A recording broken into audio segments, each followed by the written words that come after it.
مستقرها ومستودعها كل في كتاب مبين জমিনের উপর বিচরণশীল এমন কোন জীব নেই যার রিজিক পৌঁছানোর দায়িত্ব আল্লাহর উপর নেই।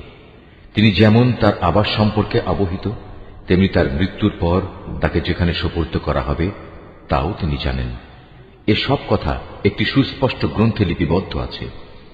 وهو الذي خلق السماوات والأرض في 6 أيام وكان عرشه على